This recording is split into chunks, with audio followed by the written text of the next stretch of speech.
Have you ever wondered why, despite being on the same team, your family members or friends have different opinions about everything? Or why, even though you're in the same country, it seems like we're living in completely different realities? Are we really just experiencing life differently based on our own unique circumstances and perspectives? Or are we being manipulated by unseen forces to feel the way we do? It is no coincidence that we're reliving through a period of immense geopolitical upheaval alongside an unprecedented assault on our freedom of thought. You're about to discover how totalitarians wage war on the home front by weaponizing everyday life and turning neighbor against neighbor in a battle for control of information and public opinion? Once you understand how this works, you'll see that we're in the middle of a war for the minds of the people. A war that's far more important than any battle for land or resources. And you will discover how you can help turn the tide and win back the hearts and minds of those who've even lost to the enemy. Totalitarians know that to gain power, they must first control the flow of information. That's why one of the first things they do when taking over a new country is to establish strict censorship and surveillance measures.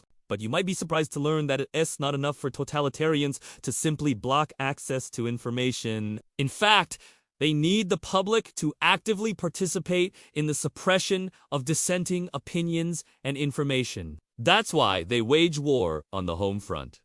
Turning neighbor against neighbor in a battle for control of information and public opinion? The goal of this war is to create a society where everyone is constantly monitoring and reporting on each other. A society where no one feels safe, expressing their true thoughts or beliefs for fear of being punished or ostracized by their community. Totalitarians rely on creating an atmosphere of fear and intimidation to maintain control. They want people to feel like they're constantly under surveillance and that they can't trust anyone.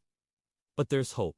By understanding how this psychological warfare works, we can become more resilient to its effects. We can learn to recognize the signs of manipulation and propaganda and resist the urge to conform. We can also support organizations that are working to expose and counteract the spread of disinformation and propaganda. By doing so, we can help create a more open and free society where everyone can think and speak their minds without fear. If you'd like to learn more about how totalitarians manipulate people into becoming their enforcers, stay tuned for more updates. Remember, in the battle for the minds of the people, every voice matters. By speaking out and sharing the truth, we can help turn the tide and create a better future for ourselves and our communities.